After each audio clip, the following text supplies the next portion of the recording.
Welcome to the Chamber's Connect with Careers Week. Thank you so much to our sponsors, Capcom Federal Credit Union and Hoosick Valley Contractors. I'm Kate Manley, president of the Rensselaer County Regional Chamber of Commerce and host for your Connect with Careers Week. Today, we're joined by Steve Flenory, who's the studio head at WB Games New York. Welcome, Steve. Hi, Kate. Thank you for having me. We're so pleased to have you. So let's get started right away. So your title is studio head. So tell me what that means. What do you do? So I think the simplest term to put it is I'm the general manager for the studio. So it's my job to primarily oversee the business, right? So are we working on the right products and services? Are we putting ourselves in a position to hire the right people? Are we building the best possible culture and workplace for our employees? Are we servicing all of our partners and making them happy and just kind of overseeing everything from start to finish? Great. So can you tell us a little bit about WB Games New York? WB Games New York, we've been around since 2016. We were originally a part of a company called Agora Games, and we were acquired in 2016 and became WB Games New York. And we are the central online service provider for WB Games. So it's our job to, anytime you play one of our online games, you sign on, you're able to play with your friends and chat with them and play with people from all around the world. It's our job to power all of those systems behind those online services for all of our games. And that's awesome because it's right here in Troy, New York, which is a great thing to have. So can you talk a little bit about your personal pathway and what that looks like, really maybe from being a student to where you are now and how you got to where you are? Yeah, absolutely. So my pathway started before college, frankly speaking. So when I was about 13 or 14 years old, my dad got me into programming and writing video games. Reason being is because I was addicted to games as a young child, and he basically told me if I'm going to spend this much time playing video games, I should spend some time learning how they work and actually building them, so I can build some skills off of that. So I started programming at a very, very young age. I went to school for software engineering.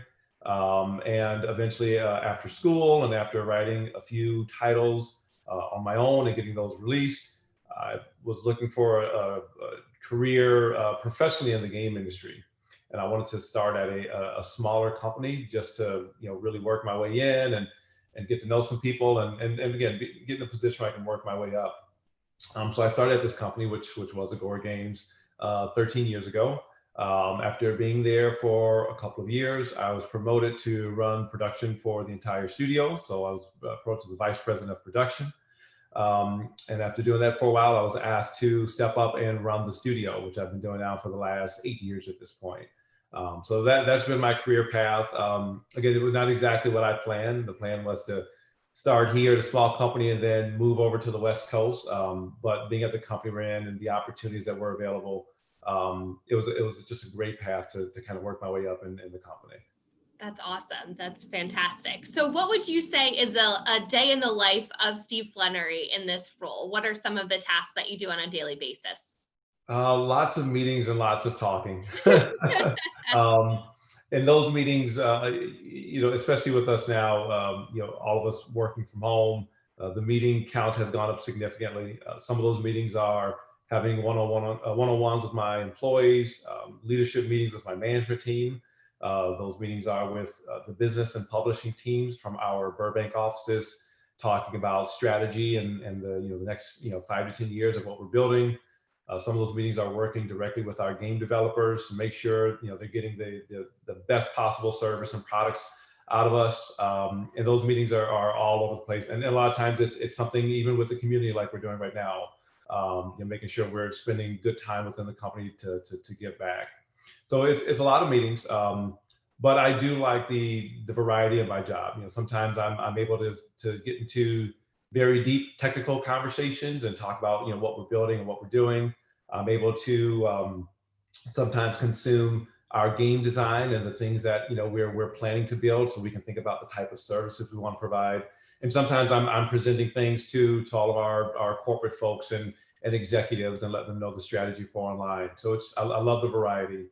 So that's what my day is: lots of meetings, lots of conversations, emails, discussions, documentation, presentation. But I'm sure never the same day twice. Never the same day twice. And that's one of the things I really enjoy about my role. That's terrific. So if you were a student looking to get in the gaming career, what would you say are the types of career pathways that exist in this industry? And what do some of those pathways perhaps look like?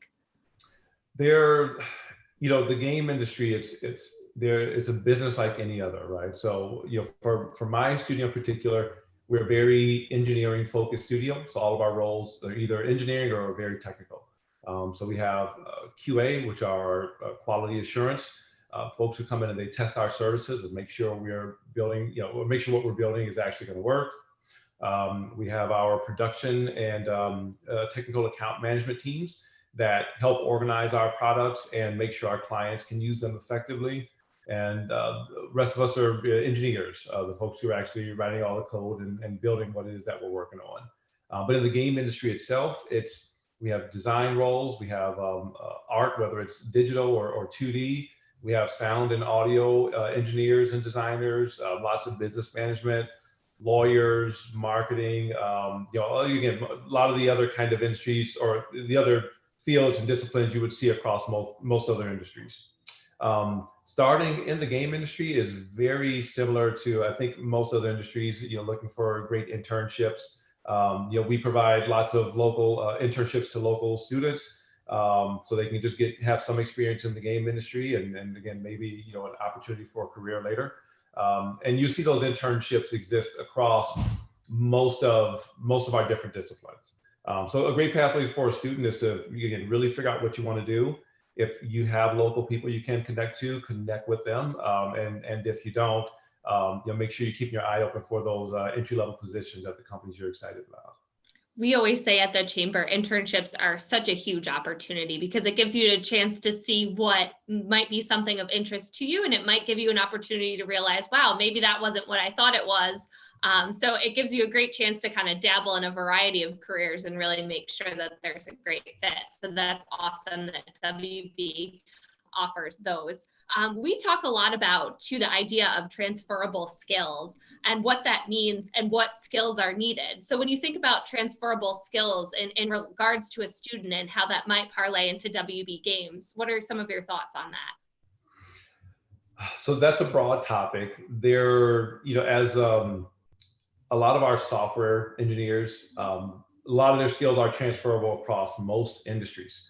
What we do is we build the big back-end web services. And when you think about all the apps, whether they're social media or banking apps and things of that nature, they're all online now. There's a database somewhere that somebody's managing thousands of servers that they have to build the code for you to, again, log on and see your friends and create these groups and relationships. So a lot of what my team does, it's literally technical skills that's transferable across the entire industry. And then the other big side of that is just kind of those social skills. A lot of what we do, it's not the type of work where you just kind of sit down and hammer out code and deliver it. It takes a lot of thought, discussion, design, iteration, being wrong a few times, being involved in lots of discussions there. So the other skill is just that ability to work effectively with the team to build something. And I think that's applicable to every industry. Yeah. So again, if I was going to give a recommendation to a college, someone in college, I would definitely recommend putting a big focus on those group projects and learning how to work with other people. To be a good engineer, you have to be good at more than just writing code. That's terrific advice. That's great. So how has your business been affected by the pandemic, and what ways have you guys pivoted or diversified? So at a macro level, you can look at just the game industry in general. You would imagine that with people being home, they're probably playing video games more, or probably watching Netflix and things like that more. And that's absolutely true. There was a recent report that said video game hardware sales jumped by 63%, and software sales jumped by 34%. Just over the first couple of months of COVID. So the game industry in general has seen lots of growth. For us, we are an online studio, so most of what we do, we can do from home. We've always been built that way. So for us, the transition was really, from a technical standpoint, was just getting our laptops, monitors, taking them home and plugging them up. I think one of the things that we've spent a lot of time doing is figuring out how we maintain our culture online, how we maintain our camaraderie. So we put a lot of thought into that and iterated on different ways that we can do that, and different type of activities, and ways that we work together as a team that we can change and improve on.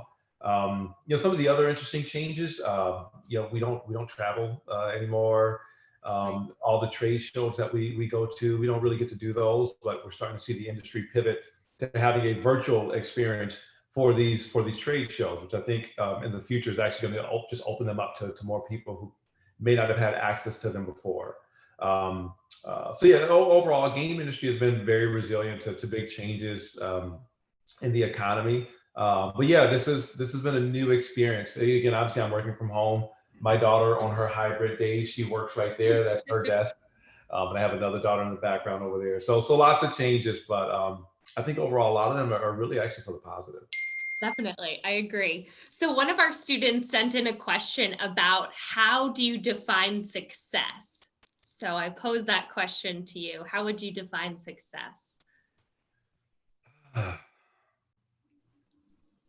It depends on what you're talking about. When I think of maybe success in a career, something I tell my kids a lot is I would love for them to end up in a place where they are doing something that they get paid well to do it, and they really enjoy it and they're passionate about it. And I think those two things have to go hand in hand for you to really, find something that you would, consider to be a success. You can, if you, find a position where you make a lot of money, but you're not happy, you're not able to spend time with your family, you're not working with a team that you enjoy, that excites you. I think you really lose out there. So yeah, I want my kids to grow up and find a job that they're going to really enjoy, and be excited to get up and go on to work every single day. I was just going to say, my mom had always told me, be excited to wake up in the morning and go into work, because you spend a lot of time doing your job. So you've gotta love what you do every single day. That's great Yeah. advice, Steve. Yeah, if you think about it, it's kind of funny. If you lay out the numbers prior to COVID, after like for us, drop my kids off in the morning, spend like 5 seconds with them, breakfast, drop them off, and then I would go to work for 8, 9 hours, come home, and after the kids do dinner and homework, you probably have like 30 minutes before it's time for bed. So throughout a week, I'm spending significantly more time at work than I was able to with my family. So, like you said, and I think this applies to basically anybody who's working and have kids, or whatever else going on outside of work. So yeah, you spend a lot of time at work throughout your year. So you really want to love it. That's great. Any last advice for students in either high school or college that you would give to them as we wrap up? I'll speak to the local high schools and colleges. For anybody who is interested in the game industry, you're super lucky to be in this region, where there are lots and lots of game companies that surrounds the school. And for the most part, a lot of the companies, we all want to be involved in the community, seeing the community develop, seeing the talent in the area grow and develop. So we're all very vested in the schools and the colleges and the region. A lot of our hires are from RPI. We speak to high school and middle school kids, and elementary school kids all the time. So we're incentivized to get you excited about our industry, and we want to see, again, future engineers grow up and school here and work here and live here and raise their families here. So yeah, for me, if I was going to give like just lasting advice, is use those resources, because there's lots of, where I grew up in Cleveland, there was no game development. I couldn't go knock on anyone's door and ask for advice. So use those resources while you have them available to you. Great. Well, thanks so much for spending time with us today, Steve. We really appreciate it. And thank you all for joining us. Thank you.